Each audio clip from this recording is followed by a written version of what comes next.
What up, Pittsburgh Steelers fans? Matty here with another episode of Steelers Warm on Steelers Touching Under. Our Warm series is focused in putting you in the minds of Emma Khan, Andy Weidel, Mike Tomlin, and the rest of the Steelers front office as they look to put together a winning roster in 2024 and beyond, and a roster that can compete for a 7th Lombardi trophy.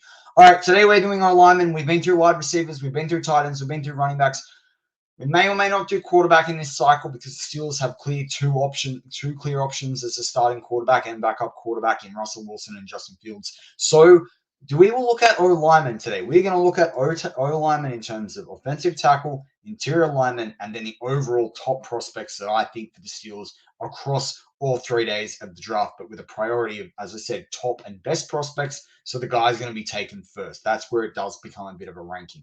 And in fact, with really the O-linemen, other than the other positions, these are pretty much my rankings on my prospects right now in terms of Steelers fits and needs. All right, let's get straight into it. So, offensive tackle.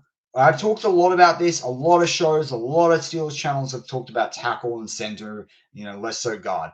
I'm just giving you my rankings. I'm not going to give you a bunch of stats.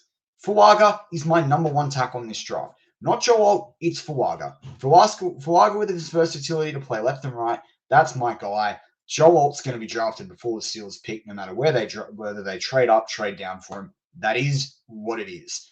I then have Fashanu there because I think Fashanu, if he fell, could be an option for the Steelers. But the Steelers looking for a right tackle. Fashanu is more of a left tackle prospect. You'd be trying to get him to convert to a play out of position. And I don't really think that that's what the Steelers are looking for. They're looking for smooth, plug and play tackles. That's not really Fashanu. But if I'm looking at my list, if I'm looking at I guess objectively, you could put him there because he is a good prospect.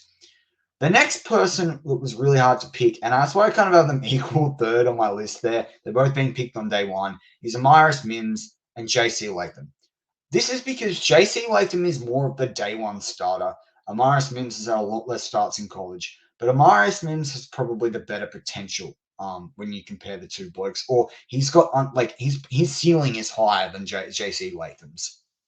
I then have Jordan Morgan, who could go at the end of the first, but I have him as an early day two prospect, followed by Patrick Paul out of Houston, 6'7", big bloke. He can play right tackle as well. And then I've got Christian Jones, who a lot of people know. I'm very high on Christian Jones. I think he could go the back end of day two, but probably goes early day three. Out of Texas, can play both sides, but he's probably a really good right option in the NFL.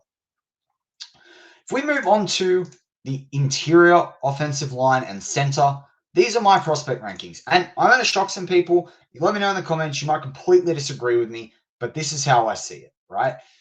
Graham Barton is my number one interior lineman offensive prospect because, from my perspective, he can play center, probably will be drafted to be a center depending on which team he goes to, or he can be a guard. He can play tackle. He's at all 5 positions. He has to be the number one bloke.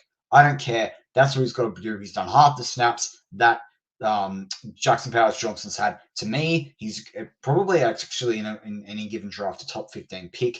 We should see where he goes. That's my pick, number one. Then there's Zach Frazier because I think he's the number one center-only prospect. That's what it is.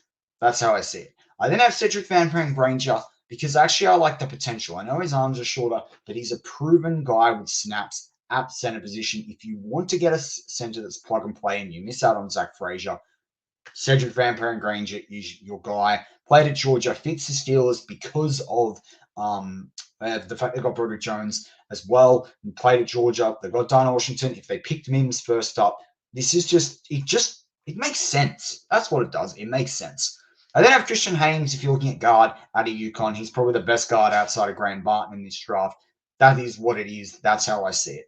I then have Jackson Powers-Johnson, and people might call me Lewis in the comments, but the more I've gone through Jackson Powers-Johnson from his occasionally, bringing up some poor snaps, inexperienced, one-year wonder, which for O-linemen can be very concerning, I don't like it.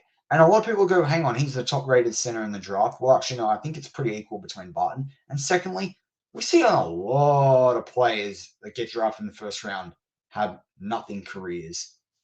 I'm not saying this will be Jackson Powers-Johnson. I wish him all the best if he gets drafted as a Steeler. I'm not going to hate it. But if I was a GM, I'm not picking it. Maybe you sit there and go, well, Matty, glad you're not the GM. But I just think when I look at some of the stats, To me, as the interior lineman, he's the 5th guy on my list. Then I've got Cooper Beebe, who actually will be transitioning to the interior O-line. Some people said he'll play center in the NFL. Played a lot of tackle in college. Day 2 to day 3 pick from in my books. And then you got Matt Lee, the center out of Miami. I picked him there because he's a Steeler fit in terms of the fact that he's been interviewed by the Steelers, played a bunch of games at center, pretty much always played in the college was center, apart from, I think it was 100 snaps in total at guard. But had really productive stats. He's really probably underrated as a draft prospect. So what does that mean for my overall offensive line prospects in this year's NFL draft? Well, I can tell you because, and you've got it up on the screen in front of you now, this is how it sits. I don't know why it's not. There we go. Brought it back. So offensive lineman, this is how it sits. I'm just going to fix the screen for you. So we've got Matt Lee up there. She's poking through. Anyway, Talisi Fuaga is my number 1 offensive lineman prospect for the Steelers in this year's draft. No ifs, no buts. This is the guy. You can trade up in the top 12 to get this guy. You'd be doing well. I then have Graham Barton because he can play all 5 spots. The Steelers need a center. The Steelers need someone to be able to play tackle. They could need backup at guard. Graham Barton can do it all. I like it. I think he could be the best center if he's allowed to play there in this draft. Therefore, Graham Barton's my number 2 guy. I then have Mims because I think the potential with him, the raw ability that you're getting with a 21-year-old, amazing from Maris Mims. I then have Latham purely because he is a right tackle specialist, plug and play. As I mentioned earlier, the Steelers need a plug and play right tackle in this draft to maybe be able to move Broderick to left where he ultimately belongs. I then have Zach Frazier there as my 4th guy because, as I said, he's the best pure center in this draft. Best pure center. He deserves 4th spot. I then got Jordan Morgan because I think he's going to be a really good right tackle in the NFL. He can play a little bit of left if you needed him to, which helps, as well. I do think he's a back into the first kind of player. I then have Cedric Van Pran Ranger. I've gone with him over Jackson Powers-Johnson purely for experience. Jackson Powers-Johnson, I think, still got a bit of work to do. I think he's more developmental than people realize. I'm not buying into the one-year wonder that is Jackson Powers-Johnson when I compare him to Cedric Van Pran Granger and the depth of experience and the level of experience year in, year out. Top college conference, top college performances in the college football playoff. That's how I see it. Followed by Patrick Paul. So they're my top 8 guys. That's what it is. Right tackles, mix of combat tackles that can play every spot, or tackles that can play left or right. A guy in Graham Barton that can play every spot, and then the centers. They're my top 8 guys. You let me know in the comments. Have I totally missed the mark? Have I hit the mark on the head? Do you have questions about Jackson Powers-Johnson as well? And I particularly would like to know from the Steelers listeners out there, do you want Mims or Latham if you were given a 50? If it was one of each in the first round, would you prefer Mims or would you prefer Latham? Really keen to find out about that in the comments. But as always, go Steelers.